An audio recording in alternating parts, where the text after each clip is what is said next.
പ്രാർത്ഥനയായിട്ട്. ഉടമ്പടിയിൽ വരുമ്പോൾ വിശ്വാസം 3 തരത്തിലാണ് പ്രകടിപ്പിക്കുന്നത്: പ്രാർത്ഥന, പ്രയോഗം, പിന്നെ പ്രഖ്യാപനം. പ്രയോഗത്തിന് ബൈബിളിൽ നല്ല ഒത്തിരി അനുഭവങ്ങളുണ്ട്. വളരെ സൈലൻ്റായിട്ടുള്ള പ്രയോഗങ്ങളുണ്ട് ബൈബിളിൽ. ഇപ്പോൾ ഉദാഹരണത്തിന് നമ്മുടെ രക്തസ്രാവക്കായ രോഗിയുടെ കാര്യം മാത്രം എടുത്താൽ മതി. അവളൊരു അക്ഷരം, he's not uttering a single word, ഒരക്ഷരം പറയണില്ല. പക്ഷേ വിശ്വാസം അത് ഉള്ളിലാണ് ഇരിക്കുന്നത്, അത് വിചാരമായിട്ടാണ് ഇരിക്കുന്നത്. പക്ഷേ അത് ആക്ഷനിൽ, പ്രവൃത്തിയിൽ അത് പ്രയോഗിക്കുന്നുണ്ട് ഉള്ളിലിരിക്കുന്നത്. ഇപ്പം നമ്മൾ ഉദാഹരണത്തിന് 8:48 വായിച്ചേ. വിശുദ്ധ ലൂക്കായുടെ സുവിശേഷം. ശ്രദ്ധിക്കട്ടെ. ഹല്ലേലൂയ ഹല്ലേലൂയ ഹല്ലേലൂയ. യേശുവേ നന്ദി, യേശുവേ സ്തുതി. ഹല്ലേലൂയ ഹല്ലേലൂയ ഹല്ലേലൂയ ഹല്ലേലൂയ ഹല്ലേലൂയ ഹല്ലേലൂയ ഹല്ലേലൂയ. ലൂക്ക 8:48. ലൂക്ക 8:48. അവൻ അവളോട്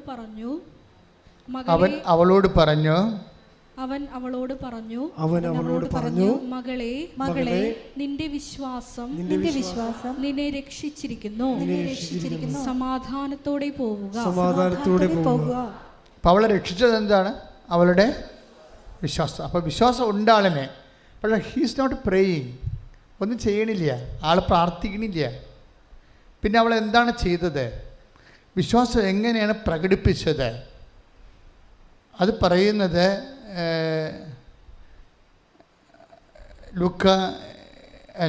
വിശുദ്ധ മത്തായി ശ്ലീഹായുടെ സുവിശേഷം 9:21. മത്തായി 9:21. അവൻ്റെ വസ്ത്രത്തിൽ ഒന്ന് സ്പർശിച്ചാൽ മാത്രം മതി, എനിക്ക് സൗഖ്യം കിട്ടുമെന്ന് അവൾ ഉള്ളിൽ വിചാരിച്ചിരുന്നു. മത്തായി 9:21 പറഞ്ഞ അവന്റെ വസ്ത്രത്തിൽ ഒന്ന് സ്പർശിച്ചാൽ മാത്രം മതി തനിക്ക് സൗഖ്യം ലഭിക്കുമെന്ന് അവൾ ഉള്ളിൽ വിചാരിച്ചു. ഉള്ളിൽ വിചാരിച്ചിരിക്കുകയാണ്, പുറത്ത് പറയുന്നില്ല, ശബ്ദമില്ല. അതിനെ ഒരു വിചാരം മാത്രമായി, വിശ്വാസം ഒരു വിചാരം മാത്രമായി നിലനിന്നുകൊണ്ട് തന്നെ ശബ്ദമില്ലാതെ പ്രയോഗത്തിലൂടെ അവളത് പ്രകടിപ്പിക്കണ കാണാം. 8:46 എടുത്ത് ലൂക്കാ സുവിശേഷം. ശ്രദ്ധിക്കട്ടെ. ഹല്ലേലൂയ ഹല്ലേലൂയ ഹല്ലേലൂയ ഹല്ലേലൂയ ഹല്ലേലൂയ. യേശുവേ നന്ദി, യേശുവേ സ്തുതി. ഹല്ലേലൂയ ഹല്ലേലൂയ ഹല്ലേലൂയ ഹല്ലേലൂയ ഹല്ലേലൂയ. ലൂക്കാ 8:46. യേശു പറഞ്ഞു, ആരോ എന്നെ സ്പർശിച്ചു, എന്നിൽ നിന്ന് ശക്തി നിർഗമിച്ചിരിക്കുന്നു എന്ന് ഞാൻ അറിയുന്നു. ഈശോയിൽ നിന്ന് എന്താണ് നിർഗമിച്ചത്? ശക്തി. അതെങ്ങനെയാണ് നിർഗമിക്കാൻ കാരണം? ആരോ എന്നെ സ്പർശിച്ചു. ഈശോനെ നമുക്ക് പലതരത്തിൽ സ്പർശിക്കാം. ഈശോയുടെ ഹൃദയത്തെ സ്പർശിക്കാം, ശരീരത്തെ സ്പർശിക്കാം, ഈശോയുടെ സാന്നിധ്യത്തെ സ്പർശിക്കാം. ഇത് എല്ലാം ഇതിൻ്റെതായിട്ടുള്ള. ഇപ്പോൾ ഒരു വിധവ ചില്ലിക്കാശിട്ടില്ലേ, ആ ഒരു വിധവ ശ്രീഭണ്ഡാരത്തിൽ ഈശോ ഇരിക്കണ സമയത്തൊരു വിധവ കൊണ്ടുവന്ന് ഒരു പൈസയ്ക്ക് തുല്യമായ ഒരു ചില്ലി തൊട്ടിട്ട് അപ്പോഴേ ഈശോ എഴുന്നേറ്റു. എന്താ പറഞ്ഞത്? എല്ലാവരെയും കൂടുതലായി അവളെ നിക്ഷേപിച്ചിരിക്കുന്നു. ലൂക്ക 21:2-3 തിരുവചനങ്ങൾ. ലൂക്ക 21:2-3. ദരിദ്രയായ ഒരു വിധവ, ദരിദ്രയായ ഒരു വിധവ 2 ചെമ്പ് തൊട്ടുകൾ ഇടുന്നതും അവൻ കണ്ടു. അവൻ പറഞ്ഞു, ദരിദ്രയായ ഈ വിധവ മറ്റെല്ലാവരെയും കൂടുതൽ നിക്ഷേപിച്ചിരിക്കുന്നു എന്ന് സത്യമായി ഞാൻ നിങ്ങളോട് പറയുന്നു. അപ്പോൾ ആ വിധവ ഈശോയുടെ ശരീരത്തെ സ്പർശിക്കുന്നില്ല, പിന്നെ എവിടെയാണ് സ്പർശിക്കുന്നത്? ഹൃദയത്തെ, മനസ്സിനെ സ്പർശിക്കുക. നമ്മുടെ ചില പ്രവൃത്തികൾ ഈശോനെ എവിടെയാണ് സ്പർശിക്കുന്നത്? മനസ്സിലാണ് സ്പർശിക്കുന്നത്. അപ്പോൾ നിങ്ങൾക്ക് ഉടമ്പടിയിലൂടെ നിങ്ങൾ ചെയ്യുന്ന കാരുണ്യ പ്രവൃത്തികൾ ഈശോനെ എവിടെയാണ് സ്പർശിക്കുന്നത്? മനസ്സിലാണ്. അതെപ്പോഴും അറിയണം. നമ്മൾ ചെയ്യുന്ന കാരുണ്യ പ്രവൃത്തികൾ ഇത് ഭയങ്കര ഇപ്പം കഴിഞ്ഞ ദിവസങ്ങളിലേ അഖിൽ ജോസഫിൻ്റെ സാക്ഷ്യം നിങ്ങളത് നോക്കണം. നല്ല സൂപ്പർ സാക്ഷിയാണ്. എല്ലാ സാക്ഷ്യങ്ങളും സൂപ്പറാണ്. ചില സാക്ഷിക്കിന് ചില പെക്കൂലിയർ ഫീച്ചേഴ്സ് ഉണ്ടാവും.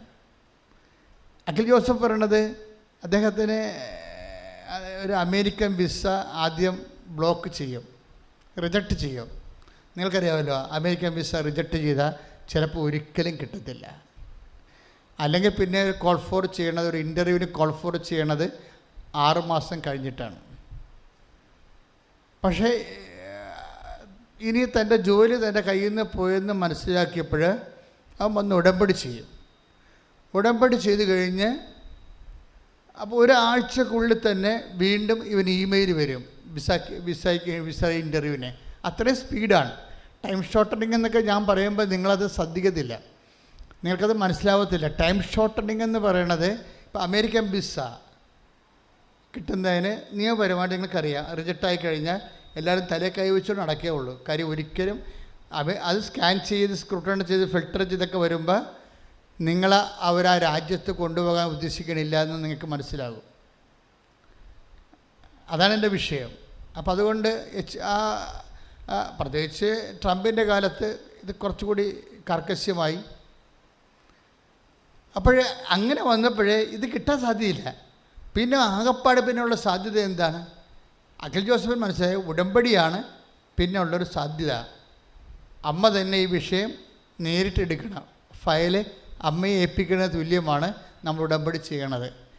അപ്പോൾ ആ സാക്ഷി നിങ്ങൾ കേൾക്കുമ്പോൾ മനസ്സിലാവാതെ പുള്ളിക്കാരൻ വന്ന് ശക്തമായ രീതിയിൽ ഉടമ്പടി എടുത്തിട്ട് ഉടമ്പടി ആക്ടിവേറ്റ് പുള്ളിക്കാരൻ അത് പ്രവർത്തനത്തിലേക്ക് വരുമ്പോൾ തന്നെ പെട്ടെന്ന് ടൈം ഷോട്ടിന് സമയച്ചുരുക്കം പ്രാപിച്ചിട്ട് ഇയാൾ അങ്ങോട്ട് വിളിക്കും ഇൻ്റർവ്യൂ വിളിച്ച് ഇൻ്റർവ്യൂ പാസ്സാകും. പിന്നെ പെട്ടെന്നാണ് ഇൻ്റർവ്യൂ പാസ്സാകുന്നത്. അതായത് അമ്മ ഫയലെടുത്ത് കഴിഞ്ഞാൽ നിങ്ങൾ പിന്നീട്, അതായത് എന്തെങ്കിലും ഒരു അനക്കം ഉടമ്പടിക്ക് ഉണ്ടായാൽ പിന്നെ നിങ്ങൾ ഒരിക്കലും പഴയ ആൾക്കാരായിരിക്കരുത്.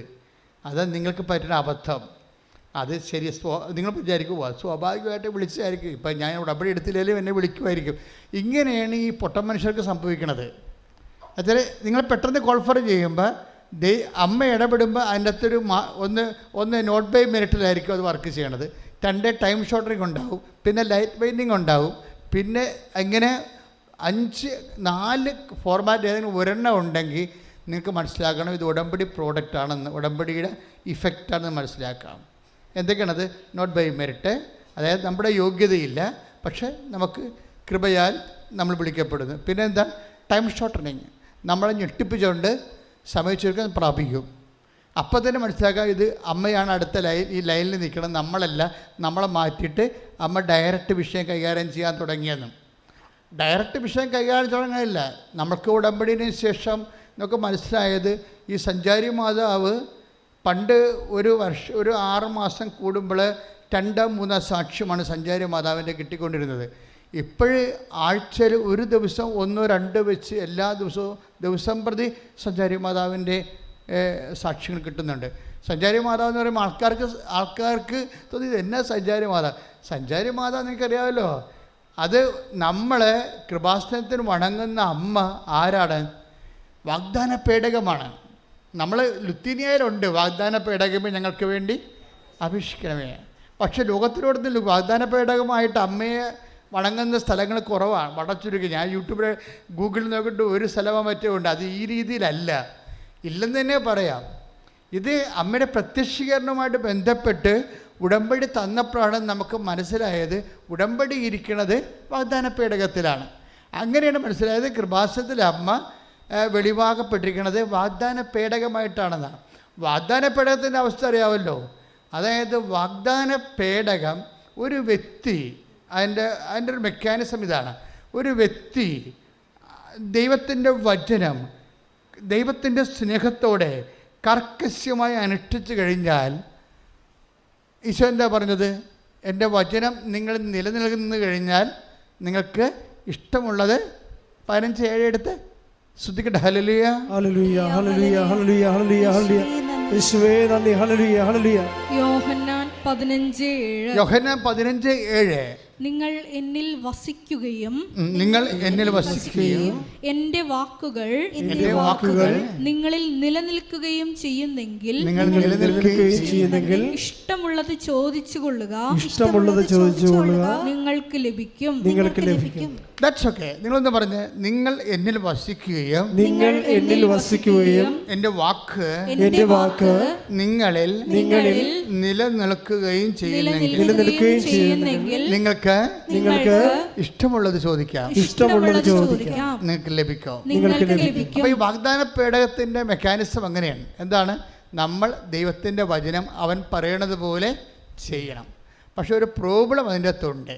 നമ്മൾ എവിടെയാണ് നമുക്ക് ഫ്ലോപ്പ് സംഭവിക്കുന്നത്, എവിടെയാണ് നമുക്ക് മാർക്ക് പോകണമെന്ന് നിങ്ങൾ അറിയണം. ഞാനിപ്പോഴേ ഇവിടെ അല്ലേ എല്ലാ ദിവസവും യൂത്തിനോട് സംസാരിക്കും.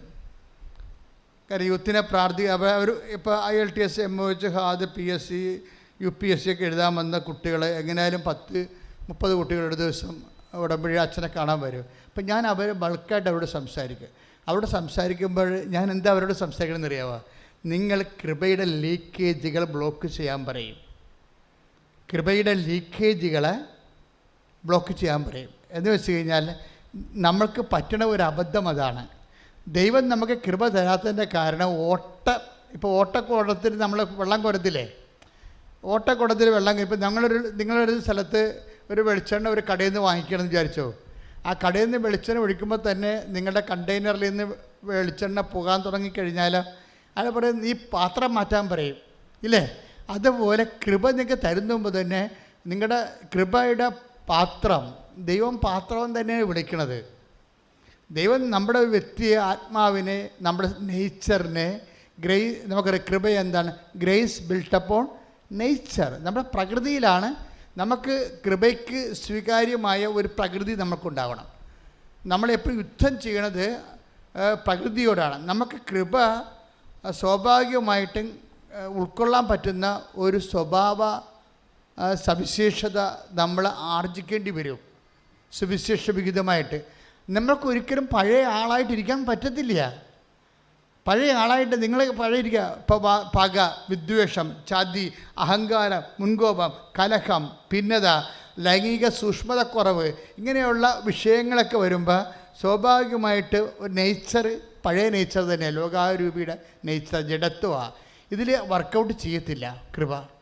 ഞങ്ങൾ നിങ്ങളോട് മദ്യപാനം ഉപേക്ഷിക്കണമെന്നൊന്നും പറയത്തില്ല. എന്താ കാര്യം? ഞങ്ങൾക്കത് പറയേണ്ട കാര്യമില്ല.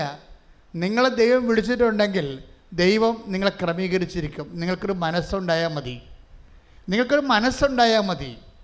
ആ നിങ്ങളുടെ മനസ്സ് ഉടമ്പടി ധ്യാനങ്ങൾ കൂടി വരുമ്പോൾ സ്വാഭാവികമായിട്ട് അമ്മ തന്നെ നിങ്ങളെ കിളച്ച് വളവിടാൻ പറ്റുന്ന രൂപത്തിൽ, 100 മേനിക്ക് അയക്കാൻ പറ്റുന്ന രൂപത്തിൽ റീചേഞ്ച് ചെയ്യും. കാര്യം ഗ്രേസ് ബിൽട്ടപ്പ് ഓൺ നേച്ചറാണ്. നേച്ചർ എന്ന് വെച്ചാൽ കൃപ എപ്പോഴും ദൈവശാസ്ത്രപരമായിട്ട് ഒരു മനുഷ്യൻ്റെ പ്രകൃതിയിലാണ് ദൈവം കൊടുക്കുന്നത്. പ്രകൃതിയോ what is nature? That is habits. ഒരു നേച്ചറിൻ്റെ ദ ടോട്ടാലിറ്റി ഓഫ് ദി ഹാബിറ്റ്സാണ് നേച്ചറായിട്ട് വരുന്നത്. നമ്മുടെ മുഴുവൻ ശീലങ്ങളുടെ ആകത്തുകയാണ് നമുക്ക് പ്രകൃതിയായിട്ട് വരുന്നത്. What is habits? Habits is repeated action. വല്ലപ്പോഴും സംഭവിക്കുന്ന കാര്യങ്ങളല്ല, തുടരെ സംഭവിക്കുന്ന ശീലങ്ങളെ ഹാബിറ്റ്സ് എന്ന് പറയും. അത് മോശം ശീലങ്ങളാണെങ്കിൽ ദുശ്ശീലങ്ങളാണെന്ന് പറയും. ഇപ്പം ദുശ്ശീലങ്ങളുള്ളവരിൽ ഒരിക്കലും കൃപ വർക്കൗട്ട് ചെയ്യത്തില്ല.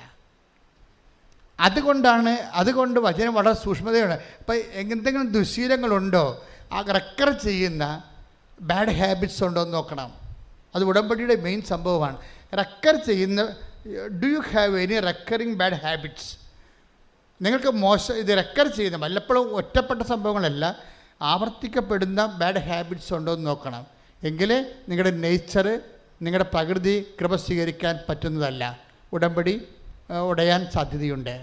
അത് വളരെ ശ്രദ്ധിക്കണം. ഒന്ന് പ്രാർത്ഥിക്കുക. കർത്താവായ ദൈവമേ, ഉടമ്പടി പ്രകാരം കൃപ ആർജിക്കാൻ ആവശ്യമായ ഒരു നേച്ചറ് പ്രകൃതി എന്നിൽ സംജാതമാക്കണമേ. ശ്രദ്ധിക്കട്ടെ. ഹല്ലേലൂയ ഹല്ലേലൂയ ഹല്ലേലൂയ ഹല്ലേലൂയ. കൃപ വന്ന് നിറയുവാൻ ഞങ്ങളുടെ പ്രകൃതിയെ അങ്ങ് പരുവപ്പെടുത്തണമേ എന്ന് പ്രാർത്ഥിക്കുന്നു. ഇത് ലീക്കേജ് ആണ്. അതായത് ഇത് കൃപ നിങ്ങൾക്ക് കിട്ടിയാൽ തന്നെ നഷ്ടപ്പെടാൻ, ചോർന്നു പോകാൻ സാധ്യതയുള്ള ഒരു ലീക്കേജുകളാണ്. ഇത് ബ്ലോക്ക് ചെയ്യണം നമ്മൾ. ഇപ്പം ഞാൻ കുഞ്ഞുങ്ങളോട് സംസാരിക്കണില്ലേ, അപ്പോൾ അവരെല്ലാം എഡ്യൂക്കേറ്റഡ് ആണ്. പക്ഷേ അവരോട് ഞാൻ പറയും, മക്കളെ എഡ്യൂക്കേഷൻ നിങ്ങൾക്കുണ്ട്, പക്ഷേ നിങ്ങൾ ശ്രദ്ധിക്കേണ്ട ഒരു കാര്യം, നിങ്ങൾ ഇൻ്റലിജൻ്റായിട്ട് വേണം വിശ്വാസം ഒരു ഇൻ്റലിജൻ്റ് അഫെയറാണ്. ഞാൻ എപ്പോഴും നിങ്ങളോട് പറയുന്ന കാര്യമാണ്. Faith is not an emotional affair. അത് ഇൻ്റലിജൻ്റ് ബുദ്ധിപരമായ ഒരു വിനിമയമാണ് വിശ്വാസം എന്ന് പറയുന്നത്. അല്ല, അതിന് ഈ വൈകാരികമായ ഒരു വിനിമയമല്ല, ബുദ്ധിപരമാണത്. ഞാൻ ഇപ്പം മക്കളോട് പറയും, ദൈവത്തോട് നിങ്ങൾ ഇടപെടുമ്പോൾ ഇൻ്റലക്റ്റായിട്ട് ഇൻ്റലിജൻ്റായിട്ട് ഇടപെടണം. എന്താ കാര്യം? ഇപ്പം നിങ്ങളിപ്പോൾ ഒരു IELTS MOH അതൊക്കെ പഴയ അല്ലെങ്കിൽ PSC എന്തെങ്കിലും ഒരു ഇൻ്റർവ്യൂവിനൊക്കെ പോകണം. അപ്പോൾ നിങ്ങളിപ്പോൾ ഒരു ഉടമ്പടിയിൽ നിൽക്കുകയാണ്. ഉടമ്പടിയിൽ നിൽക്കുമ്പോൾ നിങ്ങളിപ്പോൾ ഉടമ്പടി പ്രകാരം പരിശുദ്ധ പ്രവർത്തനം ചെയ്യുന്നുണ്ട്, അല്ലേ? പരിശുദ്ധ പ്രവർത്തനം, കാരുണ്യ പ്രവർത്തികൾ ചെയ്യുന്നുണ്ട്. അതുപോലെ തന്നെ നിങ്ങൾ രോഗികളെ കാണുന്നുണ്ട്, ഒക്കെ ശരി. നിങ്ങൾ സൗമ്യത പാലിക്കുന്നുണ്ട്, പ്രാർത്ഥനയിൽ ജീവിക്കുന്നുണ്ട്, ഇതൊക്കെ ശരി. പക്ഷെ ദൈവത്തിന് ഒരു കാര്യം അറിയാം. എന്താണ് ദൈവത്തിന് അറിയാവുന്നത്? നിങ്ങൾ ഈ പരീക്ഷക്കാലം കഴിയുമ്പോൾ പഴയ ആൾക്കാരായിട്ട് കൺവേർട്ട് ചെയ്യുമെന്നറിയാം. അതോടുകൂടി നിങ്ങളുടെ കാര്യത്തിൽ ഒരു തീരുമാനമാകും. ഇതാണ് പ്രശ്നം. ഇൻ്റലിജൻ്റ് എന്ന് പറയാം. ഫെയ്ത്ത് ഇൻ്റലിജൻ്റായിട്ടാണ് കൈകാര്യം ചെയ്യേണ്ടത്. ഇത് ലീക്കേജാണ്. ഇത് ദൈവത്തിന് നിങ്ങളെക്കുറിച്ചുള്ള മുൻവിധിയുണ്ട്. അതായത് ഈ അഭ്യാസവും ഈ പ്രാർത്ഥനയൊക്കെ കാണിക്കണത് വയറ്റിപ്പഴപ്പിന് വേണ്ടി മാത്രമാണ്, തൽക്കാലം ജയിച്ചു കയറാൻ വേണ്ടിയുള്ള ഉടായ്പാണ്. ഇത് കഴിഞ്ഞു കഴിഞ്ഞാൽ തനി സ്വഭാവം കാണിക്കും. തനി സ്വഭാവം, അതാണ് ലീക്കേജ് എന്ന് പറയുന്നത്. നിങ്ങളുടെ തനി സ്വഭാവം, കണ്ടത്തടിക്ക് മുണ്ടത്തടി, അപ്പൻ്റെ അടുത്ത്, നിങ്ങൾക്കറിയാമില്ല, നമ്മൾ നാട്ടുകാരുടെ കടത്തിലൊന്നും കയറണ്ട, അവർ ഇങ്ങനെ പെടറി ഞൊട്ടിക്കൊണ്ട് പോകും. നിങ്ങളുടെ കാര്യം നിങ്ങൾ സ്വന്തം അമ്മയുടെ അടുത്തേക്ക് അറിയാൽ മതി, നിങ്ങളുടെ കാര്യത്തിൽ തീരുമാനമാകും. That is U. സ്വന്തം അമ്മയോട് എന്താ നിങ്ങൾ പെരുമാറണത്, അല്ലെങ്കിൽ സ്വന്തം അമ്മമ്മയോട് അപ്പനോട് എന്താ പെരുമാറണത്, അതാണ് നിങ്ങൾ. അതെൻ്റെ അപ്പനല്ലേ എൻ്റെ അമ്മയല്ലേ എന്ന് വിചാരിച്ചുകൊണ്ട് നിങ്ങൾക്ക് ലൈസൻസ് ഇല്ല എന്തും പറയാനോ എന്തും ചെയ്യാനോ. ദാറ്റ് ഈസ് നിങ്ങളതാണ്. ഇപ്പോൾ ദൈവം അസസ് ചെയ്യുമ്പോൾ അതാണ്. അപ്പൻ ചിലപ്പോൾ ക്ഷമിക്കും, അമ്മയും ക്ഷമിക്കും. കാര്യം നിങ്ങളെ പെറ്റ് വളർത്തിയ ഒത്തിരി ഇൻവെസ്റ്റ്മെൻറ്റ് അവർക്കുള്ളത് കൊണ്ട് അവർ ക്ഷമിക്കാൻ മാർഗമില്ലല്ലോ, അതുകൊണ്ട് അവർ മിണ്ടത്തില്ല. പക്ഷെ നിങ്ങളുടെ കാര്യത്തിൽ ഒരു തീരുമാനമാകും. ഇതുകൊണ്ട് ഈശോ എന്താ പറഞ്ഞത്? നിങ്ങൾ എന്നെ സ്നേഹിക്കണമെങ്കിൽ മാത്രമേ ഈ പണിക്കിറങ്ങാവൂ. മനസ്സിലായില്ലേ? 15-14 take the word of God. സ്തുതിക്കട്ടെ. ഹല്ലേലൂയ ഹല്ലേലൂയ ഹല്ലേലൂയ ഹല്ലേലൂയ ഹല്ലേലൂയ. യേശുവേ നന്ദി, യേശുവേ സ്തുതി. ഹല്ലേലൂയ ഹല്ലേലൂയ ഹല്ലേലൂയ ഹല്ലേലൂയ ഹല്ലേലൂയ. യോഹന്നാൻ 15:14. യോഹന്നാൻ 15:14. ഞാൻ നിങ്ങളോട് കൽപ്പിക്കുന്നത് നിങ്ങൾ ചെയ്യുന്നെങ്കിൽ നിങ്ങൾ എൻ്റെ സ്നേഹിതരാണ്. അപ്പൊ ഞാൻ നിങ്ങളോട് കൽപ്പിക്കുന്നത് നിങ്ങൾ ചെല്ലുന്നെങ്കിൽ എന്നാണ് ഈശോ പറഞ്ഞത്. അല്ല, ചെയ്യുന്നെങ്കിൽ. ഉടമ്പടിയാണ് സംഭവം. ഇതെല്ലാം ചെയ്യുന്ന കാര്യങ്ങളാണ്. ഞാൻ നിങ്ങളോട് കൽപ്പിക്കുന്നത് നിങ്ങൾ ചെല്ലുന്നെങ്കിൽ എന്നാണ് ഈശോ പറഞ്ഞെങ്കിലേ നിങ്ങൾക്ക് വേണമെങ്കിൽ വചനം അവിടെ ഇരുന്നുകൊണ്ട് 3000 പ്രാവശ്യം ചെല്ലിയാൽ മതിയായിരുന്നു. വർക്കൗട്ട് ചെയ്യത്തില്ല. ഞാൻ നിങ്ങളോട് കൽപ്പിക്കുന്നത് പറഞ്ഞേ,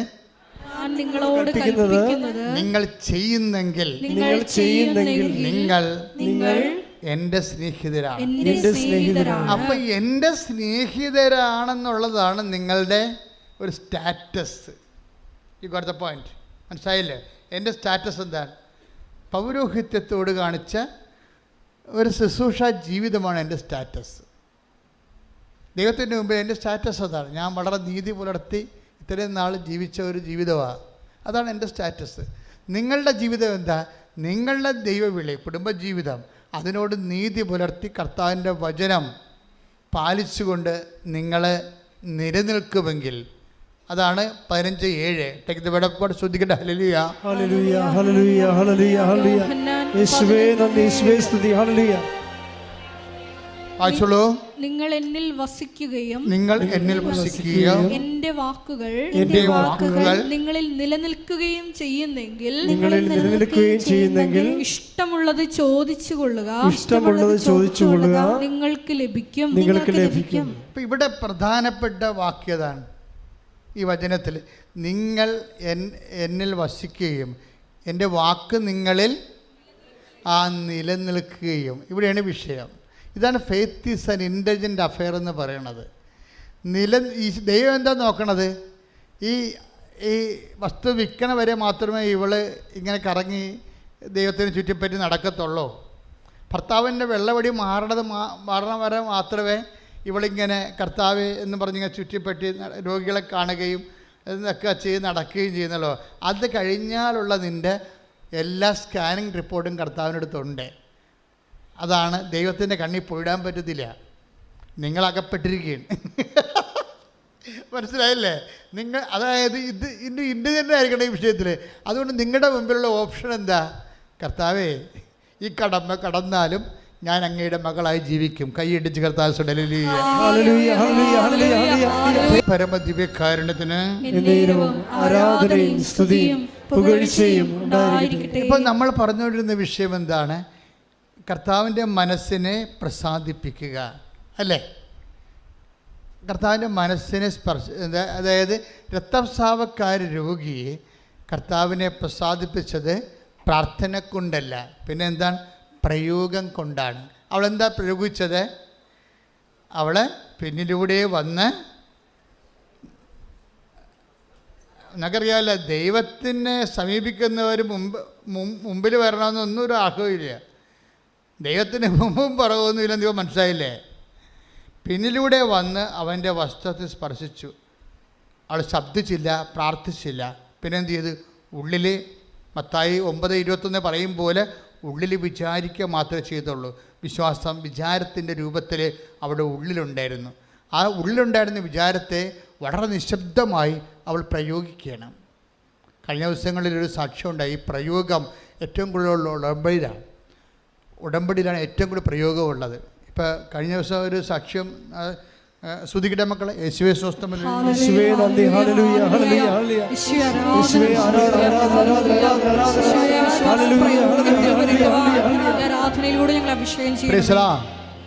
സാക്ഷ്യത്തിലെ സ്റ്റെഫിയാണ്, സ്റ്റെഫി തൃശ്ശൂരെ.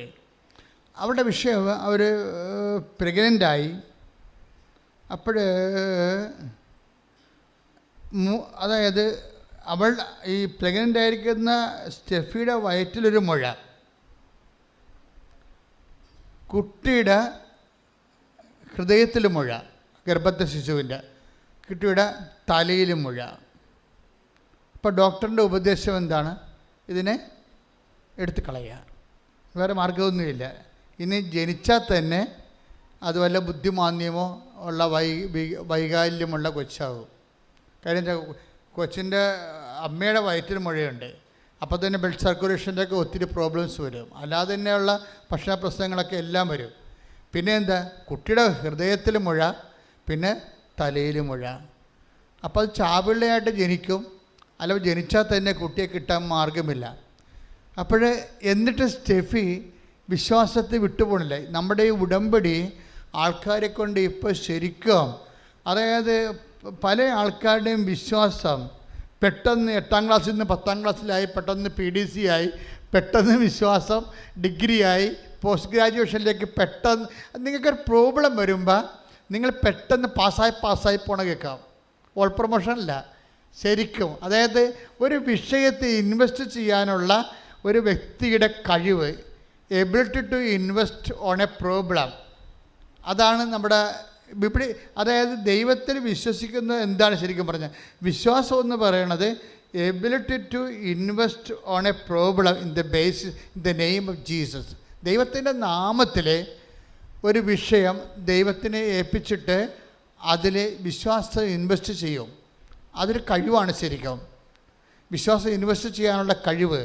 അത് പെട്ടെന്ന് നമുക്കൊരു പ്രോബ്ലം വരുമ്പോൾ കർത്താവ് ഉദ്ദേശിക്കുന്നത് പ്രോബ്ലത്തിൽ നിങ്ങൾ അലയണമെന്നല്ല ഉദ്ദേശിക്കുന്നത്.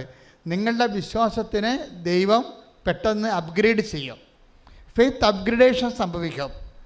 നമുക്കൊരു പ്രോബ്ലം ഉണ്ടാകത്തില്ലെങ്കിൽ നമ്മുടെ ഫെയ്ത്ത് സീറോ ഫെയ്ത്ത് ആയിട്ടിരിക്കും. മനസ്സിലായില്ലേ? ഇനി ഒരു പ്രോബ്ലം ഉണ്ടായെന്ന് തന്നെ വിചാരിക്കുക. നിങ്ങളത് ദൈവത്തിൻ്റെ ഫോർമാറ്റിൽ കൊണ്ടുവരുന്നില്ല, ബുദ്ധിയുടെ ഫോർമാറ്റിൽ കൈകാര്യം ചെയ്താലും സീറോ ഫെയ്ത്താണ് റിസൾട്ട്. അച്ഛൻ പറയാൻ മനസ്സിലാകുന്നുണ്ടോ? അതായത് ഇപ്പോൾ സ്റ്റെഫി, ഇപ്പോൾ ഡോക്ടർ എന്താ പറയണത്?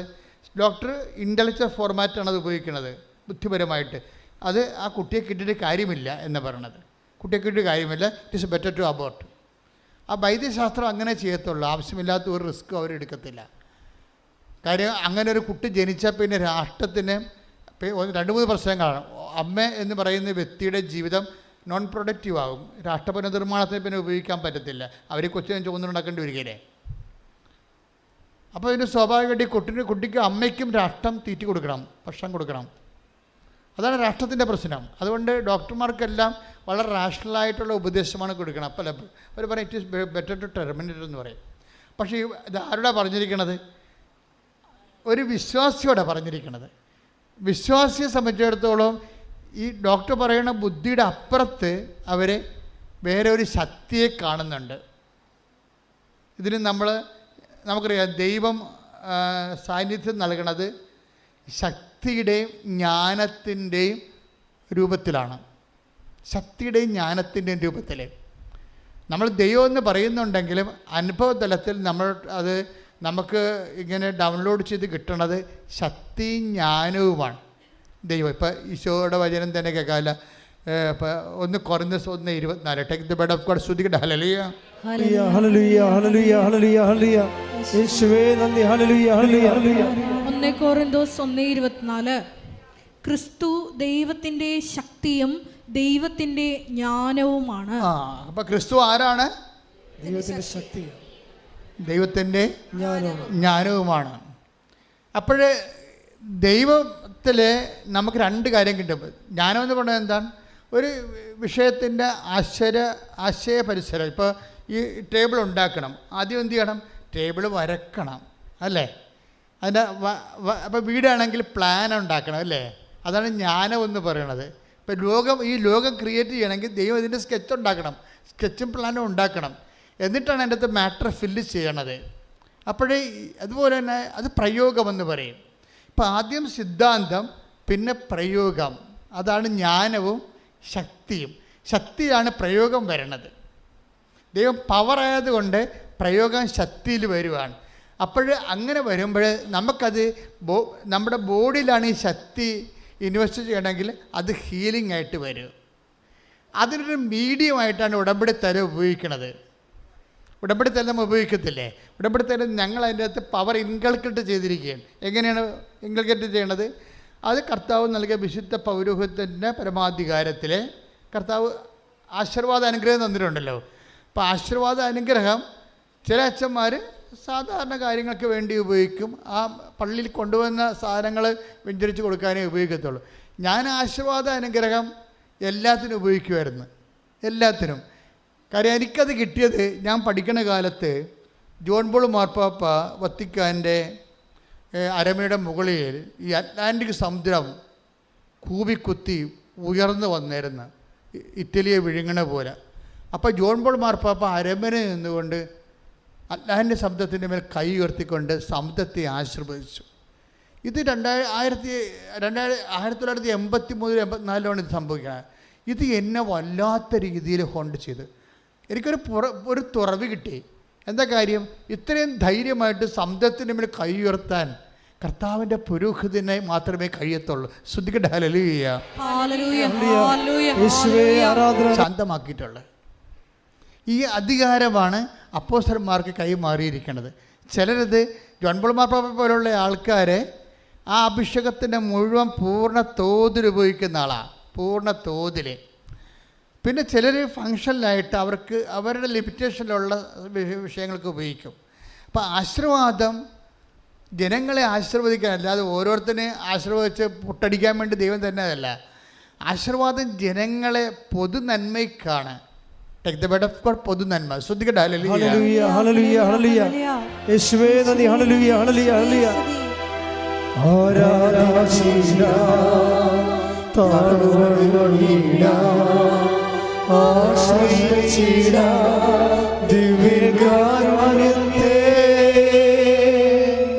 കൊരിന്തോസ് 12:7. 1 കൊരിന്തോസ് 12:7.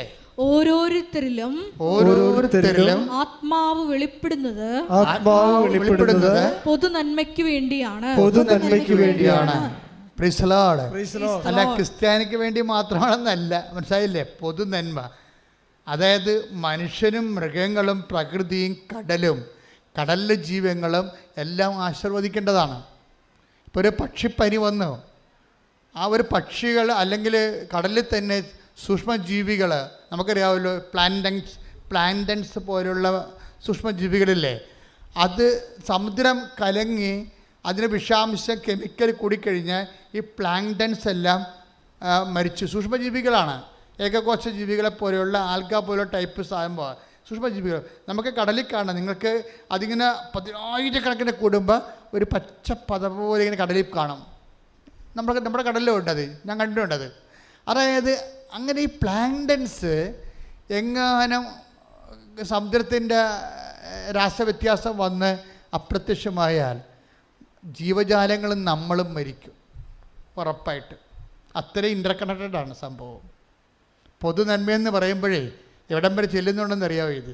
ഈ പ്ലാന്റൻസ് പോലും സമുദ്രം പോലും നന്മയ്ക്ക് വേണ്ടി ആശീർവദിക്കണം. പണ്ട് എനിക്കൊരു പരിപാടി ഉണ്ടായിരുന്നു. എല്ലാ കൊല്ലവും 10 കൊല്ലം അടുപ്പിച്ച് ഞാൻ 901 തൊട്ട് 990 തൊട്ട് 2000 വരെ കടൽ ആശീർവദിക്കാൻ പോകുമായിരുന്നു. വള്ളമെടുത്ത് കടൽ ആശീർവദിക്കാൻ പോകും. അപ്പോൾ എന്ത് സംഭവിക്കണമെന്ന് വെച്ച് കഴിഞ്ഞാൽ, ഈ സൂക്ഷ്മജീവികളെ കഴിച്ച് കഴിയുന്ന കുഞ്ഞു മീനുകളുണ്ട്. ആ കുഞ്ഞു മീനുകൾ കഴിക്കുന്ന നെത്തോലിയുണ്ട്. നെത്തോലിയെ ചെമ്മീൻ കഴിക്കുന്ന മറ്റ് ചാള, അയില പോലുള്ള അയിലയെ കഴിക്കുന്ന തിമിംഗലങ്ങളൊക്കെ ഉണ്ട്. എല്ലാം ചത്തുപോകും. പ്ലവൻ ചത്താൽ എല്ലാം ചത്തുപോകും. അതാണ്. അപ്പം നിസ്സാര കാര്യമല്ല ശരിക്കും. അപ്പോഴേ ഇതെല്ലാം എപ്പോഴും ആശീർവദിക്കുകയും ജീവജാലങ്ങളിൽ നിലനിർത്തുകയും ചെയ്യേണ്ടതാണ്. നിങ്ങൾ കൈകൾ ഉയർത്തിക്കൊണ്ട് ലോകത്തിൽ മുഴുവനും ഉണ്ടാകുന്ന ഇതുപോലെ പ്രകൃതി നാശത്തിനെതിരെ, ഉണ്ടാകുന്ന രാസമാറ്റങ്ങൾക്കും എതിരെ, അതിനുണ്ടാകുന്ന പലതരം വേസ്റ്റേജുകൾ, സമുദ്രം ഒരു കുപ്പക്കൂനയാക്കി മാറ്റുന്ന അവസ്ഥകൾ, അതിനെയെല്ലാം പ്രതിരോധിക്കാൻ ജ്ഞാനവും ബുദ്ധിയും ദൈവത്തിൻ്റെ ശക്തിയും നേതാക്കന്മാർക്കും ജനങ്ങൾക്കും ശാസ്ത്രജ്ഞന്മാർക്കും നൽകുന്നതിന് വേണ്ടി അതിശക്തമായി സ്തുതിക്കട്ടെ.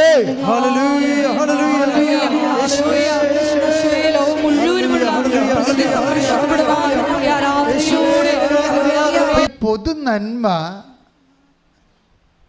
വേണ്ടിയാണ് ദൈവം ആശീർവാദ ശക്തിയും വരപ്രസാദങ്ങളും നൽകിയിരിക്കുന്നത് സഭയ്ക്ക്. ഈ പൊതു നന്മ നമ്മുടെ എല്ലാവരുടെയും ഒരു റഫറൻസ് സബ്ജക്റ്റ് ആയിരിക്കണം.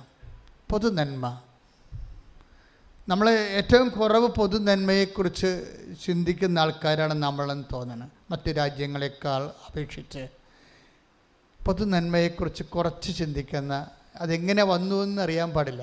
ഇങ്ങനെ നമ്മൾ പൊതുവായിട്ട് നമ്മുടെ സംസ്കാരത്തെ വിമർശിക്കുന്നത് ന്യായമായ കാര്യവുമല്ല.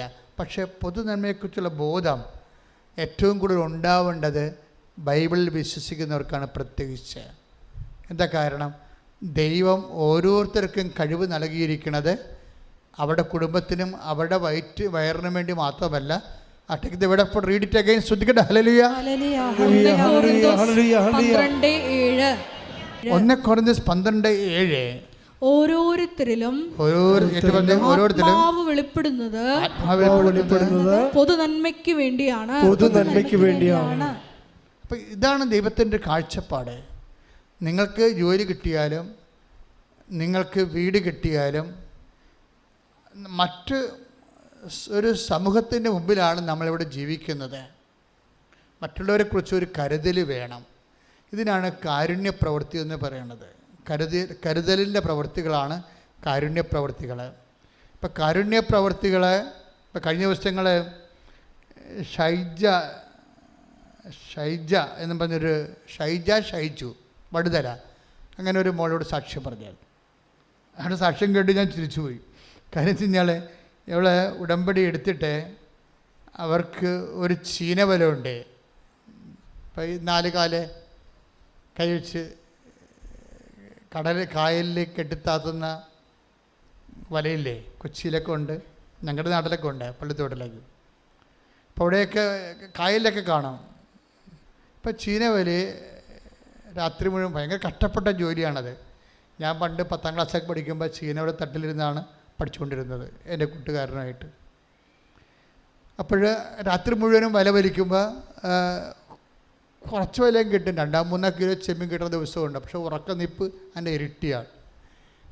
അത്രയും നമ്മളൊക്കെ സിമ്പിളാണ്. നിങ്ങൾ മീനൊക്കെ വാങ്ങിക്കുമ്പോൾ ഓർക്കണേ, അതിന് ഉറക്കം നിൽക്കുന്ന ആൾക്കാരുടെ കഷ്ടപ്പാടിൻ്റെ പകുതി പോലും അവർക്ക് കിട്ടണില്ല. എല്ലാ മത്സ്യത്തൊഴിലാളി സഹോദരങ്ങളെ സമർപ്പിച്ചോട് ശ്രദ്ധിക്കട്ടെ. ഹല്ലേലൂയ, ഹല്ലേലൂയ, ഹല്ലേലൂയ, ഹല്ലേലൂയ.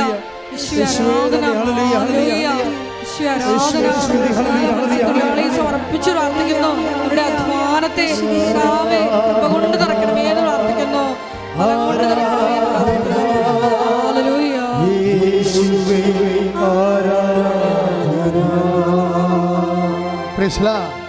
അപ്പോഴേ ഇവിടെ ഉടമ്പടി എടുത്ത് കാശുരൂപം കൊണ്ടുപോയി ചീന വല കെട്ടി. അപ്പോൾ അവൾ പറഞ്ഞ സാക്ഷ്യം വെച്ചാൽ ഇപ്പം കെട്ടിയിട്ട് 6 മാസമായി.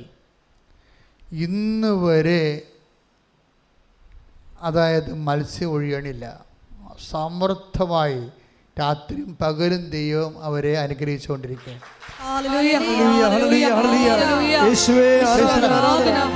ഇത് ഒരു പ്രയോഗമാണ്. ശൈലജ ഷൈജു ചെയ്തിരിക്കുന്നത്. അവൾ അത് ഞങ്ങളെങ്ങനെയാണ് അത് ചെയ്യണത്? അതായത് യേശു കർത്താവാണെന്ന് അധരം കൊണ്ട് ഏറ്റുപറഞ്ഞു, ദൈവം അവന് മരിച്ചെന്ന് ഉയർപ്പിച്ചെന്ന് ഹൃദയത്തിൽ വിശ്വസിച്ചിട്ടാണ്. ആ വിശ്വാസത്തിലാണ് ദൈവത്തിൻ്റെ പവർ, രക്ഷ. ഇപ്പം രക്ഷ പ്രാപിക്കണം ഞാൻ പറഞ്ഞില്ല നിങ്ങൾ. അതായത് റോമ 10:9 എന്താ പറയണത്? യേശു കർത്താവാണെന്ന് അധരം കൊണ്ട് ഏറ്റുപറയുകയും ദൈവം അവനെ മരിച്ചോളെന്ന് ഉയർപ്പിച്ചെന്ന് ഹൃദയത്തിൽ വിശ്വസിക്കുകയും ചെയ്യുമ്പോൾ രക്ഷ പ്രാപിക്കും. അപ്പൊ രക്ഷ എന്ന് പറയുന്നത് ആരാണ്? അതായത് ശമയോൻ പറയുന്നത് എല്ലാ മനുഷ്യർക്കും വേണ്ടി ഒരുക്കിയിരിക്കുന്ന രക്ഷ ഞാനെൻ്റെ കണ്ണുകൊണ്ട് കണ്ടിരിക്കുന്നു. Price the Lord. അതാരാണ്? ഉണ്ണീശോയെ കൈ കൊടുത്തപ്പോഴാണ് ശമയോൻ പറയണത് എന്താണിത്? പൊതു നന്മയ്ക്ക് വേണ്ടിയുള്ളതാണെന്ന്. മനസ്സിലായില്ലേ? ഇതുകൊണ്ടാണ് അക്രൈസ്തവരായ സഹോദരങ്ങൾ ഇവിടെ നിന്നുകൊണ്ട് ഇടിവെട്ട് സാക്ഷ്യം പറയുന്നതിൻ്റെ കാരണം ഇതാണ്. എന്താ കാര്യം? ഇത് എല്ലാ മനുഷ്യർക്കും വേണ്ടി ഒരുക്കിയിരിക്കുന്ന എല്ലാ മനുഷ്യർക്കും വേണ്ടി ഒരുക്കിയിരിക്കുന്ന രക്ഷ എൻ്റെ കണ്ണുകൊണ്ട് കണ്ടിരിക്കുന്നു. ശമയോൻ കണ്ടത് ആരെയാണ്? ആരെ കണ്ടത്? ഈശോനെ. അപ്പം രക്ഷ ആരാണ്? ഈശോ. അപ്പം ഈ ഈശോയെ നമ്മൾ ഈശോ ബേസിക്കലായിട്ട് ആരാണ്? 1 കൊരിന്ത്യർ 1:24 എന്താണ്? ദൈവത്തിൻ്റെ ജ്ഞാനവും ദൈവത്തിൻ്റെ ശക്തിയുമായ യേശുക്രിസ്തു. യേശുക്രിസ്തു എന്താണ് ഈ ജ്ഞാനം കിട്ടിയത്? ഹൗ ടു ഡു ഇറ്റ്, അതിൻ്റെ നോ ഹൗ, അതാണ് ജ്ഞാനം. അത് പ്രയോഗത്തിൽ വരുന്നതാണ് ശക്തി. അപ്പോൾ ഇതെങ്ങനെയാണ് യേശുക്രിസ്തുവിന് ശക്തി ജ്ഞാനം കിട്ടിയത്? അത് അറിയണമെങ്കിൽ നമ്മുടെ ദാനിയേൽ 2:20 ശ്രദ്ധിക്കട്ടെ. ഹല്ലേലൂയ, യേശുവേ നന്ദി, യേശുവേ സ്തുതി. ഹല്ലേലൂയ, ഹല്ലേലൂയ, ഹല്ലേലൂയ, ഹല്ലേലൂയ. ദാനിയേൽ 2:20 അവൻ പറഞ്ഞു ദൈവത്തിന്റെ നാമം എന്നെന്നും വാഴ്ത്തപ്പെടട്ടെ, ജ്ഞാനവും ശക്തിയും അവിടുത്തേതാണ്. ഇപ്പൊ ദൈവം തൻ്റെ സാന്നിധ്യം നൽകണത് എന്ത് പ്രതീകത്തിലാണ്? നാമം എന്ന പ്രതീകത്തിലാണ്. പേര്.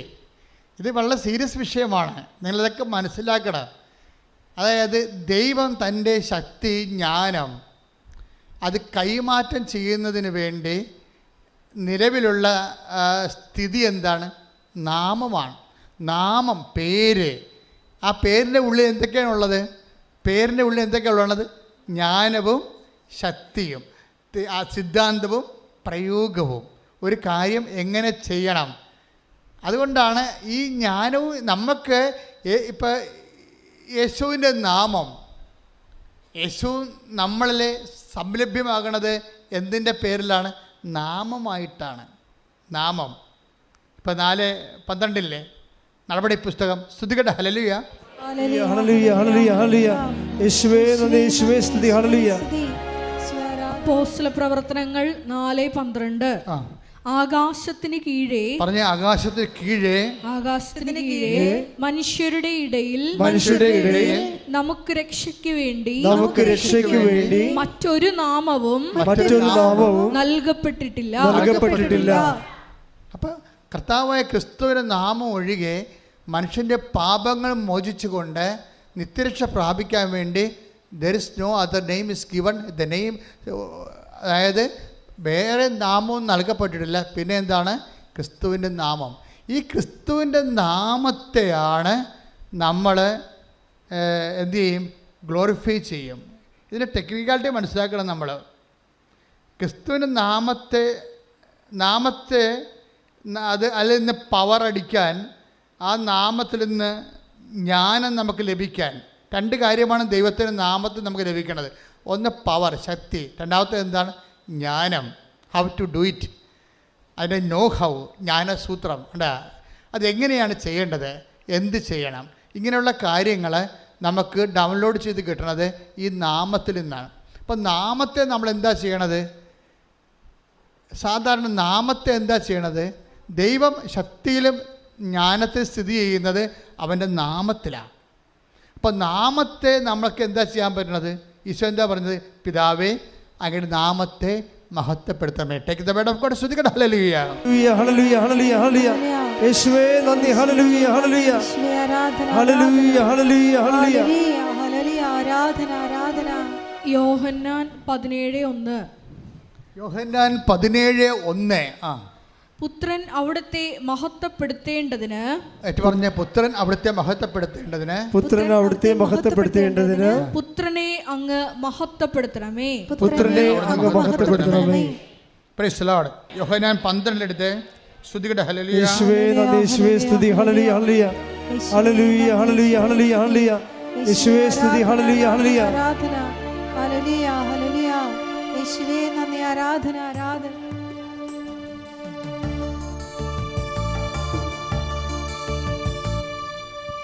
യോഹന്നാൻ 12:28. യോഹന്നാൻ 12:28. പിതാവേ, പിതാവേ, അങ്ങയുടെ നാമത്തെ മഹത്വപ്പെടുത്തണമേ. അങ്ങയുടെ നാമത്തെ മഹത്വപ്പെടുത്തണമേ. അപ്പോൾ സ്വർഗത്തിൽ നിന്ന് ഒരു സ്വരമുണ്ടായി. അപ്പോൾ സ്വർഗ്ഗത്തിൽ നിന്ന് ഒരു സ്വരമുണ്ടായി. ഞാൻ മഹത്വപ്പെടുത്തിയിരിക്കുന്നു, മഹത്വപ്പെടുത്തിയിരിക്കുന്നു, ഇനിയും മഹത്വപ്പെടുത്തും, ഇനിയും മഹത്വപ്പെടുത്തും. ഇതാണ് സംഭവം. അതായത് ഇതിൻ്റെ ഒരു എന്താണ്? ബൈബിളിൻ്റെ ഒരു സാങ്കേതിക വിദ്യയാണ് ഞാൻ പറയണത്. അത് നമ്മളുടെ മുമ്പിൽ ഉള്ള ഒരു ദൈവമായിട്ടുള്ള ഇൻട്രാക്ഷനിൽ വരുന്നത് നമ്മുടെ മുമ്പിൽ നമുക്ക് ചെയ്യാനുള്ളത് എന്താണ്? നപ്ഷലായിട്ട് നമുക്ക് ചെയ്യാനുള്ളതാണ് പിതാവിൻ്റെ ദൈവത്തിൻ്റെ നാമത്തെ മഹത്വപ്പെടുത്തുകയാണ്. ഈ ദൈവത്തിൻ്റെ നാമത്തെ മഹത്വപ്പെടുത്താൻ ഏറ്റവും കൂടുതൽ പ്രൊവിഷൻസ് ഉള്ളത് എവിടെയാണ്? ഉടമ്പടിയിലാണ്. അതിനകത്ത് പ്രാർത്ഥനയുണ്ട്, പ്രയോഗമുണ്ട്. ഇപ്പം നമ്മൾ സ്റ്റെഫി എന്താ ചെയ്തത്? സ്റ്റെഫിയോട് എന്താ പറഞ്ഞിരിക്കുന്നത്? നിൻ്റെ കുട്ടി എന്ത് പറ്റി? അതിനെ അവൾക്ക് സ്റ്റെഫിക്ക് വയറ്റിയ മുഴ, പിന്നെ എന്താണ്? ഗർഭസ്ഥ ശിശുവിൻ്റെ തലയുടെ അകത്ത് മുഴ, ഹൃദയത്തിൽ മുഴ. അപ്പോൾ ഒരു അമ്മയുടെ മാനസികാവസ്ഥയൊക്കെ അറിയാമല്ലോ. അവളെന്താ ചെയ്തിരിക്കണത്? അവളവിടെ, അതായത് ഡോക്ടർ പറഞ്ഞു it's better to abort it. പക്ഷേ സ്റ്റെഫി അബോർട്ട് ചെയ്യാൻ തയ്യാറല്ല. എന്താ കാര്യം? അവളെ ദൈവത്തെ ആശ്രയിക്കുന്നു. ഉടമ്പടി ചെയ്തിട്ടുണ്ട്. അമ്മ എനിക്ക് കുഞ്ഞിനെ തരുമെന്ന് വിശ്വസിക്കുന്നു.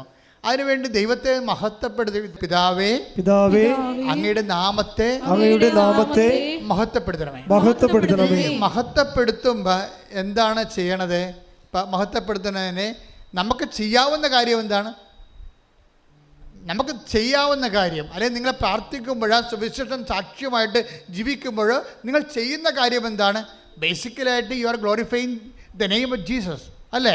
ദൈവത്തിൻ്റെ നാമത്തെ നിങ്ങൾ മഹത്വപ്പെടുത്തുന്നു. എങ്ങനെയാണ് മഹത്വപ്പെടുത്തണത്? 17:4 എടുത്ത് യോഹന്നാൻ സുവിശേഷം. സ്തുതിക്കട്ടെ. ഹല്ലേലൂയ ഹല്ലേലൂയ ഹല്ലേലൂയ ഹല്ലേലൂയ ഹല്ലേലൂയ. യേശുവേ നന്ദി, യേശുവേ സ്തുതി. ഹല്ലേലൂയ. യോഹന്നാൻ 17:4. യോഹന്നാൻ 17:4. അവിടുന്ന് എന്നെ ഏൽപ്പിച്ച ജോലി പൂർത്തിയാക്കിക്കൊണ്ട് ഭൂമിയിൽ അവിടുത്തെ ഞാൻ മഹത്വപ്പെടുത്തി. മനസ്സിലായില്ലേ? ദൈവത്തെ മഹത്വപ്പെടുത്തുന്നത് എങ്ങനെയാണ്? ദൈവം ഏൽപ്പിച്ച ജോലി പൂർത്തിയാക്കിക്കൊണ്ട്. അതുകൊണ്ടാണ് ഞാൻ ഈ ഓട്ടിസം ബാധിച്ച കുഞ്ഞുങ്ങളുടെ അമ്മമാരോട് അവരെ തടവി സ്നേഹിച്ച് നിർത്തുന്നത്. എന്താണ്? ഞാനവരോട് പറയും, ഇത് കർത്താവ് കൽപ്പിച്ചിരിക്കണ വരെ നീ അവൻ്റെ നിന്നെ ഏൽപ്പിച്ച ജോലി അവൻ്റെ നാമത്തെ മഹത്വപ്പെടുത്തിക്കൊണ്ട് നീ മുന്നേറണം. ഞാൻ നിനക്ക് ശക്തിക്ക് വേണ്ടി പ്രാർത്ഥിക്കുകയാണെന്ന് പറയും. അഭിഷേകമായിട്ട് ശക്തി കൊടുക്കും. ചിലപ്പോൾ കുട്ടിക്ക് ചില കുട്ടികൾ, ചില ഓട്ടിസം ബാധിച്ച കുഞ്ഞുങ്ങളെ ഇവിടെ സുഖപ്പെട്ട സാക്ഷ്യമുണ്ട്. പക്ഷേ ചില കുഞ്ഞുങ്ങൾ സുഖപ്പെടാത്ത സാക്ഷ്യമുണ്ട്. അപ്പോൾ അതിന് പകരം എന്താ അവർക്ക് കിട്ടാൻ സാധ്യതയുള്ളത്? ശക്തി കിട്ടും. എന്തിനാണ്? 17:4 അനുസരിച്ചുകൊണ്ട്. അതായത് ഈ ദൈവത്തിൻ്റെ ഒരു പ്രവർത്തനം എങ്ങനെയാണെന്ന് അറിയാമോ? അതായത് ദൈവം ചെയ്യുന്ന പല കാര്യങ്ങളും പെട്ടെന്ന് നമുക്ക് മനസ്സിലാവത്തില്ല. അപ്പോൾ നിങ്ങൾ പ്രാർത്ഥന മുടക്കിക്കളയരുത്. മനസ്സിലായോ? ദൈവം ചെയ്യുന്ന കാര്യങ്ങൾ പല കാര്യങ്ങളും പിന്നീടേ മനസ്സിലാകത്തുള്ളൂ. അതാണ് 13:7 യോഹന്നാന്റെ സുവിശേഷം. ശ്രദ്ധിക്കട്ടെ. ഹല്ലേലൂയ, ഹല്ലേലൂയ, ഹല്ലേലൂയ, ഹല്ലേലൂയ. യേശുവേ നന്ദി. ഹല്ലേലൂയ, ഹല്ലേലൂയ. യോഹന്നാൻ 13:7. യേശു പറഞ്ഞു, ഞാൻ ചെയ്യുന്നത് എന്തെന്ന് ഇപ്പോൾ നീ അറിയുന്നില്ല, എന്നാൽ പിന്നീടറിയും. അപ്പൊ നമ്മളുമായിട്ട് യേശു ഇപ്പോഴുള്ള ഒരു ജീവിതത്തെ തീരുകയില്ല. ഒരു IELTS പാസ്സായി ജീവിതം ക്ലോസ് ചെയ്യാൻ പോകണില്ല. ഒരു പിന്നീടുണ്ട്. ഇതെപ്പോഴും ഓർത്തേക്കണം. ക്രിസ്തുവായിട്ട് ഇടപാട് വെക്കാൻ ഉദ്ദേശിക്കുന്ന മക്കളെ ഇപ്പോഴും ഉണ്ട്, ഒരു പിന്നീടും ഉണ്ടെന്ന് ഓർക്കണം. നമുക്ക് ഇപ്പോഴല്ലേ ഉള്ളു എല്ലാവർക്കും. അതുകൊണ്ടാണ് ഈശോ പറയണത്, നിങ്ങൾ എൻ്റെ വാക്ക് കേൾക്കുകയും നിങ്ങളുടെ വാക്ക് നിങ്ങളിൽ നിലനിൽക്കുകയും ചെയ്യുന്നത്. പ്രലോഭമുണ്ട്. അതായത് നിങ്ങളിപ്പോൾ ചിലർക്ക് വരുന്ന മണ്ടത്തരം എന്താണെന്നറിയോ? എന്തെങ്കിലും ഒരു കാര്യത്തിന് വേണ്ടി പ്രാർത്ഥിച്ചു. ചില ആൾക്ക് പെരുന്നാളിനൊക്കെ വളയം എറിയാൻ പോകില്ലേ? ആദ്യത്തെ വളയം എറിയുമ്പോൾ മേശ തട്ടിപ്പോവും, രണ്ടാമത്തെ തട്ടിപ്പോവും. അപ്പോൾ ചില ആൾക്കാർ കളി അവിടെ വെച്ച് നിർത്തി. എനിക്ക് കഴിയല, എന്നെ നിങ്ങൾ നിർബന്ധിച്ചിട്ടില്ല വളയം എറിയിച്ചത്, അല്ലാതെ മേശ തട്ടി താഴെ പോയില്ല, ഒരു സോപ്പ് പെട്ടി പോലും കിട്ടിയിട്ടില്ല. ഇങ്ങനെ വളയം എറിയാൻ വേണ്ടി ചില ആൾക്കാർ മുടമ്പടി എടുത്ത് നടക്കുന്നുണ്ട്. എന്തൊരു കഷ്ടം. അവർ 2-3 നോക്കിയിട്ട് ശരിയായില്ലെങ്കിൽ കട്ടയും പടയും മടക്കും. അതേ നിങ്ങൾക്കറിയാമല്ലോ. അതായത് ഇപ്പം നമ്മൾ ഇന്ന് കർത്താവ് വെളിപ്പെടുത്തുന്ന എല്ലാ വചനങ്ങൾക്കും ഒരു പ്രസൻറ്റ് ടെൻസുമുണ്ട്, ഒരു ഫ്യൂച്ചറുമുണ്ട്. അതായത് ദൈവത്തിൻ്റെ സ്വഭാവം അതാണ്. നിങ്ങളൊരു മനുഷ്യനോട് ഇടപെട്ടെങ്കിൽ നിങ്ങളെ ഇന്ന് കാണുന്നു, ചിലപ്പോൾ നാളെ കാണത്തില്ല. ഇപ്പം തരാമെന്ന് പറഞ്ഞില്ലേ, എന്നാൽ മേടിച്ചോ, ചിലപ്പോൾ ചത്തുപോയാൽ എന്ത് ചെയ്യുമെന്ന് വിചാരിക്കും. ഇല്ലേ? ഇപ്പം നിങ്ങൾക്ക് വീട് വെച്ച് തരാമെന്ന് പറഞ്ഞല്ലേ അച്ഛൻ, അപ്പോൾ ഉടനെ വീട്ടിൽ വന്ന് പറഞ്ഞ് അച്ഛൻ വീട് വെച്ച് തരാമെന്ന് പറഞ്ഞ്, അപ്പോഴും ഉടനെ മേടിക്കുക, എടി കയ്യോടെ മേടിച്ചു ആ അച്ഛന്. അപ്പോൾ അച്ഛന് എത്ര വയസ്സുണ്ടെടി? അച്ഛന് 10, 65, 70 വയസ്സുണ്ട്. അവൻ്റെ അമ്മോ മിക്കവാറും തട്ടിപ്പോകാൻ സാധ്യതയുണ്ട്. അങ്ങനെയാണ് ആൾക്കാർ മനുഷ്യന്മാരോട് ഇടപെടുന്നത്. എന്തെങ്കിലും കിട്ടുമെന്ന് വെച്ചാൽ കയ്യോടെ മേടിക്കാൻ പറയും, അല്ലെങ്കിൽ ആളപ്പിനെ കാണത്തില്ല. പക്ഷെ ദൈവത്തോട് ഇടപെടുമ്പോൾ അങ്ങനെയല്ല. അതുകൊണ്ട് എന്താ നിങ്ങൾക്ക് പറ്റുന്ന അബദ്ധം എന്ന് വെച്ച് കഴിഞ്ഞാൽ, നിങ്ങൾ ഒരു പ്രെയർ ഫ്ലോപ്പായെന്ന് വെച്ചാൽ, അല്ലെങ്കിൽ ഒരു പ്രെയർ ഫ്ലോപ്പാകത്തില്ല, അൺആൻസേർഡ് ആകും. അൺആൻസേർഡ് പ്രെയറുണ്ട്, സൈലൻ്റ് ആൻസറുണ്ട്. ഇപ്പം സൈലൻ്റ് ആൻസർ കാര്യം ഇത് ഭയങ്കര ക്ലെവർ ബിസിനസ്സാണ്. ബുദ്ധിപരമായി ഈ തലയിൽ എന്തെങ്കിലും ആൾപ്പാർപ്പുണ്ടെങ്കിൽ മാത്രമേ ഒരു വിശ്വാസിയായി തുടരാൻ പറ്റത്തുള്ളൂ. അല്ലെങ്കിൽ അടുത്ത ഒരു ആഴ്ച വിശ്വാസിയായി പോകും. ആഴ്ച ചിട്ടിയെന്ന് പറഞ്ഞ പോലെ ആഴ്ച വിശ്വാസി തീർന്ന്. ഒരു കരിമരുന്നിനുള്ള ഒരു വെടിക്കുള്ള മരുന്നുണ്ട്, അത് വെച്ച് ഉടമ്പടി ചെയ്ത് പിന്നെ അത് വർക്കൗട്ട് ചെയ്തില്ല, ഈ ആൾ അവിടെ വെച്ച് കട്ടയമ്പടവും മടക്കി അങ്ങനെ പോകും. അതുകൊണ്ടാണ് ഞാൻ ഈ ആൾക്കാരെയൊക്കെ ഒന്നും പടപടാന്ന് കാണാത്തതിൻ്റെ കാരണം എന്താണ്? കാര്യം ഇതുപോലെ അലപലാദികൾ ഉടമ്പടി എടുത്തിട്ടുണ്ട്. കാര്യം ഒരു വെടിക്കുള്ള മരുന്നുണ്ട്, അത് വെച്ചുള്ള കാച്ചാണ്. ചില ആൾക്കാരെ പറയത്തില്ലേ, ഒന്ന് അകപ്പാടെ ഇതുകൊണ്ട് മിന്നിച്ചേക്കണമെന്ന് പറഞ്ഞ പോലെ ഒറ്റ ഉടമ്പടി കൊണ്ട് മിന്നിയില്ലെങ്കിൽ ആൾക്കാർ വണ്ടി വിട്ട് പോകും. അങ്ങനെ പോകുന്ന ഈ ടെമ്പററി ഫെയ്ത്തുള്ള ആൾക്കാരെ why should I waste my time? അതാണ്. പിന്നെ വിഷയം സീരിയസ് ആയിട്ട് കാണാം. അതുകൊണ്ടാണ് രേഖ കാണിക്കാൻ പറഞ്ഞിരിക്കുന്നത്. രേഖ കാണിക്കണം, നിങ്ങൾ പറയുന്ന കാര്യം. ചിലപ്പോൾ ആൾക്കാരെന്താ വെച്ചാൽ പലരും പണ്ടൊക്കെ എന്നെ ഒത്തിരി പറ്റിക്കും, ഭയങ്കര നിലവിളിച്ച് കരഞ്ഞ് ഭയങ്കര നാടകത്തിന് സിനിമയിലൊക്കെ വീട്ടിൽ അഭിനയിക്കാനേക്കാൾ ഭയങ്കരമായിട്ട് അഭിനയിക്കുന്ന ആൾക്കാരില്ലേ, അവരിങ്ങനെ പദം പറഞ്ഞൊക്കെ കാര്യങ്ങൾ പറയുമ്പോൾ നമ്മളത് ചെയ്തു കൊടുക്കും. പക്ഷേ പിന്നെ ഈ ഉടമ്പടിയിൽ ആൾക്കാരെ കാണത്തില്ല. ഉടമ്പടി എടുക്കാൻ തന്നെ വന്ന് അച്ഛനെ കാണാൻ വേണ്ടി വന്നിരിക്കുകയാണ്. അതാണ് പ്രശ്നം. പക്ഷേ ഇപ്പോഴെന്താണെന്ന് വെച്ച് കഴിഞ്ഞാൽ ഞാൻ പണ്ട് 3-4 പ്രാർത്ഥന കഴിഞ്ഞാൽ ഇത് ആൾക്കാരെ കാണത്തുള്ളായിരുന്നു. ഇപ്പം അങ്ങനെയല്ല. ഇപ്പം ഇന്ന് നീ ഉടമ്പടി എടുത്ത് ഇന്ന് കാണും. വിഷയം സീരിയസ് ആയാൽ മതി, വിഷയം സീരിയസ് ആയാൽ മതി. അതിൻ്റെ രേഖ കയ്യിലുണ്ടാകണമെന്നേ ഉള്ളൂ. അപ്പം സത്യസന്ധമായിരിക്കണം. ഞാൻ ഇപ്പം പറഞ്ഞു വരുന്നതിൻ്റെ അർത്ഥം എന്താണെന്നറിയാമോ? ദൈവത്തോടാണ് നിങ്ങൾ ഇടപാട് ചെയ്യണതെന്ന് ഉടമ്പടിയുടെ മനസ്സിലാക്കണം. അതുകൊണ്ട് ഇൻ കേസ് എവിടെയെങ്കിലും ഒരു ഫ്ലോപ്പ് ഉണ്ടായാൽ, ഞാൻ അതുകൊണ്ടാണ് സ്റ്റുഡൻസിനോട് പറയേണ്ടത്, മക്കളെ നിങ്ങൾ എൻ്റെ അടുത്ത് പകുതി ആൾക്കാർ ചിലപ്പോൾ തോക്കാൻ സാധ്യതയുണ്ട്. മുഖത്ത് നോക്കി പറയും, അവർ തോക്കത്തില്ലേ? അതല്ല, ഞാൻ 1-2 പേർ തോറ്റാൽ അവർ പൊട്ടന്മാരാകരുത്. കാര്യം കർത്താവിനൊരു പരിപാടി എന്ന് വെച്ച് കഴിഞ്ഞാൽ, ഈ അയ്യോ പാപി വിശ്വാസികളുണ്ടല്ലോ, അയ്യോ പാപി വെച്ചാൽ അന്നു വേണ്ട ആഹാരത്തിന് വേണ്ടി മാത്രം ദൈവത്തിനെ സമീപിക്കുന്ന ആൾക്കാർ, അവർ വീണു പോകാതിരിക്കാൻ വേണ്ടി ഞാൻ അവർക്ക് ഒരു മുന്നറിവ് കൊടുക്കുന്നതാണ്. ഇൻ കേസ് നിങ്ങളുടെ ഒരു ബ്ലഫ്നെസ് കൊണ്ട്, ബ്ലണ്ടർ കൊണ്ട് നിങ്ങൾക്ക് തോൽവി സംഭവിച്ചാലും നിങ്ങൾ ദൈവത്തെ വിശ്വാസത്തിലെടുക്കണം. നിങ്ങൾ അതിൻ്റെ പേരിൽ പ്രാർത്ഥന മുടക്കുകയോ പരിത്യാഗം മുടക്കുകയോ കാരുണ്യപ്രവൃത്തി മുടക്കുകയോ ഒന്നും ചെയ്യരുത്. കാര്യം എന്താണെന്ന് വെച്ച് കഴിഞ്ഞാൽ, നിങ്ങൾക്ക് കിട്ടിയ അനുഗ്രഹം കിട്ടിയില്ല എന്ന് പറഞ്ഞുകൊണ്ട് നിങ്ങൾ കാരുണ്യപ്രവൃത്തി മുടക്കുകയോ വല്ലതും ചെയ്തു കഴിഞ്ഞാൽ, ചിലപ്പോൾ കാരുണ്യപ്രവൃത്തി മുടക്കണ ഒരു ഊണിൻ്റെ കാശ് ചിലപ്പോൾ ലാഭമാകാം, പക്ഷേ 1000 ഊണിൻ്റെ കാശ് നഷ്ടപ്പെടാൻ സാധ്യതയുണ്ട്. എന്താ കാര്യം? നിങ്ങൾ ഫ്രോഡാണെന്ന് ബ്രാൻഡഡ് ആവും. അതാ പ്രശ്നം. നിങ്ങളിപ്പോൾ ഒരു അനുഗ്രഹം നിങ്ങൾക്ക് കിട്ടിയില്ല, അനുഗ്രഹം കിട്ടാത്തതിൻ്റെ പേര് നിങ്ങൾ ഉടമ്പടി ഉഴപ്പി കാരുണ്യപ്രവൃത്തി നിർത്തി വെച്ചെന്ന് വിചാരിച്ചോ. അപ്പോൾ നിങ്ങൾക്ക് എത്ര ലാഭം? ഒരു 5 ഊണിൻ്റെ ലാഭം കാരുണ്യപ്രവൃത്തി ചെയ്തില്ല. പക്ഷേ എന്താ പ്രോബ്ലം? ഒരു 50,000 ഊണിൻ്റെ നഷ്ടം വരാൻ പോകുകയാണ്. എന്താ കാര്യം? നിങ്ങൾ ഫ്രോഡാണെന്നുള്ളത്, കാപട്യം കൊണ്ട് നടക്കുകയാണ് വയറ്റിപ്പഴപ്പിനെന്നുള്ളത് ദൈവത്തിന് പിടികിട്ടി. എന്താ കാര്യം? ഈ സംഭവം നടന്നില്ലെങ്കിൽ പിന്നെ നീ വിശ്വാസത്തിൽ നിലനിൽക്കത്തില്ല. അപ്പോൾ നിങ്ങൾ പിടികൊടുത്തില്ലേ? പിടികൊടുത്തു കഴിഞ്ഞാൽ പിന്നെ നാളെ നീ എന്തെല്ലാം പ്രശ്നങ്ങൾ പറഞ്ഞാലും ദൈവം ഏൽക്കത്തില്ല. കാരണം you are branded as A fraud.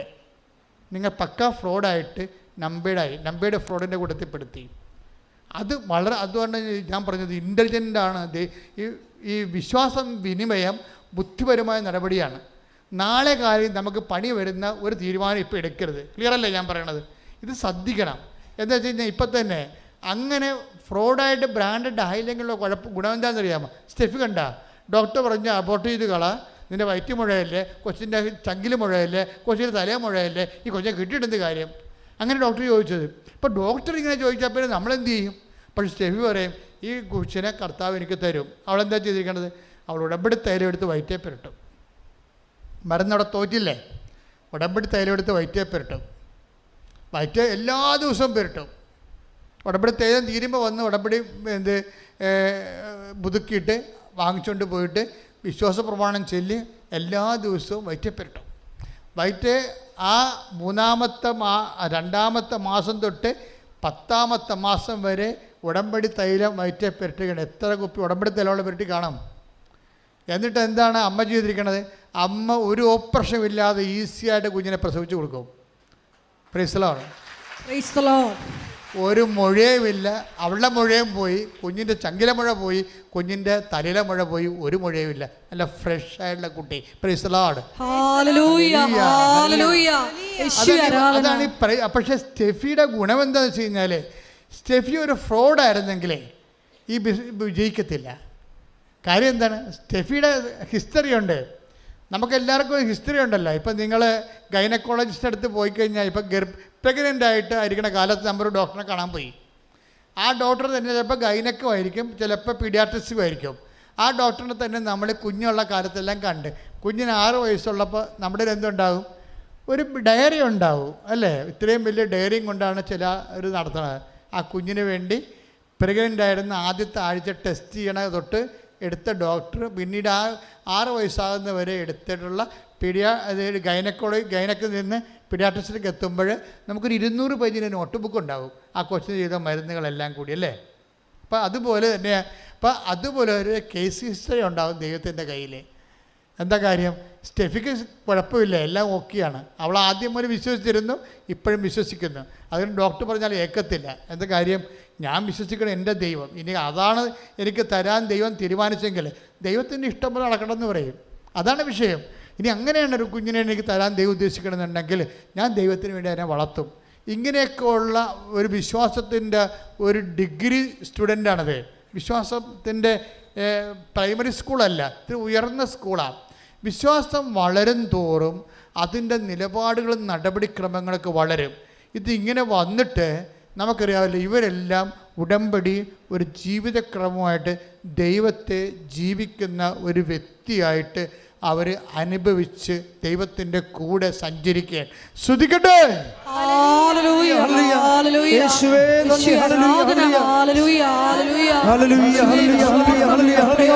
വരുത്തുവാനുള്ള വലിയ കൃപ ഈ ആരാധനയിലൂടെ ഞങ്ങൾക്ക് ഓരോരുത്തർക്കും നൽകണമേ. പ്രതിസന്ധി ഘട്ടങ്ങളിൽ വിശ്വാസം പ്രഖ്യാപിക്കുവാൻ ഞങ്ങളെ അഭിഷേകം ചെയ്യും. ഈ ശക്തി നാമവും ഈ ശക്തി നമ്മളിലേക്ക് എങ്ങനെയാണ് വരണത്? ദൈവത്തിൻ്റെ നാമത്തെ മഹത്വപ്പെടുത്തുമ്പോൾ. ദൈവത്തിൻ്റെ നാമത്തെ എങ്ങനെ മഹത്വപ്പെടുത്തും? ദൈവം ഏൽപ്പിച്ച ജോലി വചനത്തിൽ പൂർത്തിയാക്കുമ്പോഴും വചനത്തിൽ നിലനിൽക്കുമ്പോഴും. വചനത്തിൽ എങ്ങനെ നിലനിൽക്കും? അത് വാക്കുകൊണ്ടല്ല, അത് പ്രവൃത്തി കൊണ്ടാണ്. ഉടമ്പടി ജീവിതമാണ്. ശ്രദ്ധിക്കട്ടെ.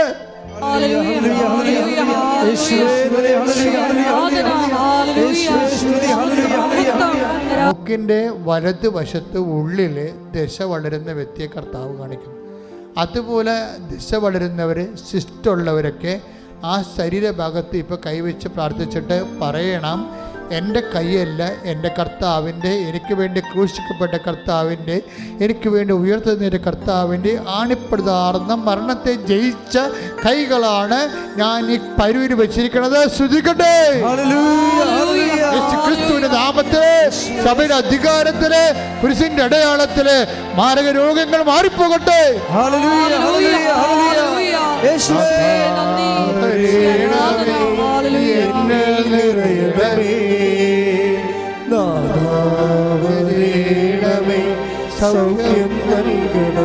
സ്നേഹത്തോടെ, സന്തോഷത്തോടെ